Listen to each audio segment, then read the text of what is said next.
चलो हम लोग यूपी बोर्ड क्लास 9 का भूगोल का पहला पार्ट पढ़ रहे हैं जिसका नाम है भारत तथा भारत स्थिरता विस्तार। देखो करते करते हम लोग कल हम लोग जो टॉपिक पढ़े थे उसका नाम था भारत तथा विश्व से संबंध। उसमें हमारा एक लास्ट टॉपिक छूट गया था। देखो भारत तथा विश्व का संबंध हम लोग देख चुके थे। हमने देखा था कि जो सड़क का मार्ग से जो संबंध बना था वह समुद्री मार्गों से ज्यादा पुराना है, समुद्री मार्गों से ज्यादा पुराना है। लेकिन जब समुद्री मार्गों से संबंध बन गए, समुद्री रास्ते खोज की गई, तो उस रास्ते के खोज की वजह से भारत से विदेशी जो देश हैं, जो विदेश हैं, जो यूरोपीय देश हैं, उनसे कनेक्शन संबंध बहुत तेजी से बढ़ने लगे। विचारों का आदान प्रदान बहुत तेजी से होने लगा। ये सारी चीजें होती थी। लेकिन पहले क्या होता था, ध्यान देखो, ये मैप हमारे पास, ठीक है। इतने बड़े रास्ते से होकर आते थे, जिसे बोलते थे केप ऑफ गुड टाउन, ऐसे करके यहाँ पे, यहाँ से होके Cape Town of good hope इसको बोलते थे। यहाँ से होकर तब यहाँ से ऐसे जाते थे। तो इतना लंबा सफर तय करना पड़ता था। इसको इतने बड़े सफर को तय करने में 6 से 8 महीना लग जाता, इतना मतलब 2-2.5 महीना लग जाता था, 2.5-3 महीना लग जाता था। लेकिन फिर क्या हुआ कि जैसे जैसे लोग खोलने गए, तो यहाँ पर तो मिस्र देश है, यहाँ पर मिस्र देश है। यहीं पर एक देखो बहुत ही छोटा दिख रहा है, यहाँ भी यहाँ काला सागर है, लाल सागर, इसके बीच में एकदम बहुत ही महीन सी यहाँ पर जमीन है। क्या है?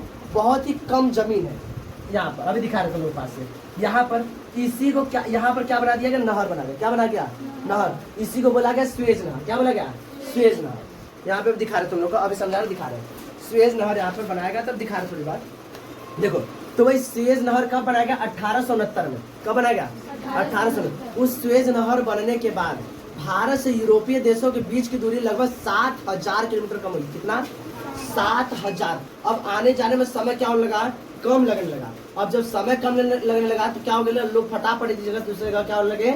आने जाने में। बात समझ रहा है? उसके बाद और क्या होता है? मशीनों का आविष्कार हो जाता है, भाप इंजन बन जाता है। लगभग 18वीं सेंचुरी में 1869 में भाप इंजन बन जाता है। तब क्या होता है कि इंजन के बन जाने से और चीजें आसान हो जाती हैं, तब आवागमन और तेजी से हो जाता है। लेकिन याद रखना कि कब स्वेज नहर खुला था? 1869 में। कब? 1869 में। तो 1869 में स्वेज नहर के खुलने से यूरोप तथा भारत के बीच की दूरी लगभग 7,000 किलोमीटर कम हो गई। ये पिछले टॉपिक का था। अब आज का जो नया टॉपिक पढ़ेंगे, भारत के पड़ोसी देश। भारत के पड़ोसी देश। भारत में कुल मिला के 28 राज्य और 8 केंद्र शासित प्रदेश है। कितने राज्य है? 28 राज्य तथा 8 केंद्र शासित प्रदेश। बात हमारा है वो केंद्र शासित प्रदेश, और राज्यों की संख्या हम थोड़ी देर बाद हम लिख देंगे, वो समझना, उसको अलग से हम पढ़ लेंगे। अभी हम लोग को पढ़ना भारत के पड़ोसी। देखो हर चीज को पढ़ने का एक शेड्यूल, एक सही तरीके से पढ़ोगे ना तो समझने में आसानी होगी। अभी लोग पढ़ा भारत के पड़ोसी देश, तो पहले इसको देख लेते हैं। उसके बाद हम भारत के 28 राज्य कौन से हैं, कौन किस दिशा में है, सबसे बड़ा राज्य कौन है, सबसे छोटा राज्य कौन है, कौन सा राज्य कब किस सन में टूटा है, ये सब हम लोग जब मैप का क्लास करेंगे उसमें हम देखेंगे तो हमें ज्यादा अच्छा लगेगा। बात समझ रहा है? कौन सा केंद्र शासित प्रदेश किस दिशा, मतलब ईस्टर्न कोस्टल प्लेन पर है कि वेस्टर्न कोस्टल प्लेन पर है, ये सब हम लोग मैप वाले क्लास में देखेंगे तो हमें समझने में थोड़ा सा आसानी होगी। यहाँ पर देखने जा रहे हैं भारत के पड़ोसी देश। तो भारत में कुल कितने राज्य? 28 राज्य था, 8 केंद्र शासित प्रदेश। बात समझ रहा है? अब देखो अब दिशा समझो। अब क्या समझो? दिशा। दिशा इससे समझते हैं ये, ठीक है। यह मैप है, यह दिख रहा है, ठीक। इस समय ऊपर का हिस्सा कहलाता है उत्तर, नीचे दक्षिण, इधर पूर्व और इधर पश्चिम। तो भारत के उत्तर पश्चिम में, उत्तर पश्चिम में, तो भारत उत्तर पश्चिम। अब समझो, तो भारत उत्तर पश्चिम में पाकिस्तान तथा अफगानिस्तान से अपनी सीमा साझा करता है। तो भारत उत्तर पश्चिम में किससे अपनी सीमा साझा करता है? तो यहाँ पर ये हो गया पाकिस्तान, यहाँ पर छोटा सा अफगानिस्तान से अपनी सीमा क्या करता है? साझा करता है। तो भारत उत्तर पश्चिम में किससे अपनी सीमा साझा करता है? पाकिस्तान और अफगानिस्तान। बात सुना रहा है? उसके बाद आते हैं, उसके बाद उत्तर पश्चिम हो गया। अब उत्तर की बात करें, किधर? उत्तर। उत्तर मतलब ऊपर। देखो उत्तर में ऊपर किससे साझा करता है? तो चीन, ऊपर चीन।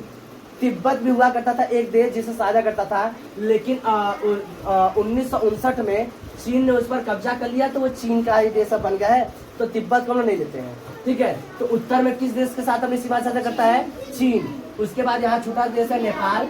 उसके बाद क्या है यहाँ पर? भूटान। भूटान ये छोटा देश भूटान। तो उत्तर में किससे अपनी सीमा साझा करता है? तो चीन, नेपाल तथा भूटान। अगर प्रश्न आएगा उत्तर में किस देश से अपनी सीमा साझा करता है बता दोगे। उसके बाद आते हैं हम लोग पूर्व में। उसके बाद क्या आते हैं? पूर्व में। तो पूर्व में देखो यहाँ पर इसका नाम है म्यांमार, क्या नाम है म्यांमार, तथा यहाँ पर बांग्लादेश, यहाँ पर बांग्लादेश। तो पूर्व में किससे अपनी सीमा साझा करता है, म्यांमार तथा बांग्लादेश। बात समझ रहा है। इसके अलावा भारत के दो पड़ोसी द्वीपीय देश है। द्वीपीय देश का मतलब ऐसा देश जो समुद्र चारों तरफ से घिरा हुआ है, ठीक है। तो भारत के दो पड़ोसी द्वीपीय देश है, एक श्रीलंका और दूसरा मालदीव। एक श्रीलंका, दूसरा मालदीव। इसमें मालदीव दिया नहीं है, ठीक है। श्रीलंका का मालदीव है, इधर ही आता है, ठीक है। मालदीव द्वीपों का देश है, वहाँ बहुत सारे द्वीप है और बहुत ही अच्छा देश है, वहाँ पे घूमने लोग जाते हैं।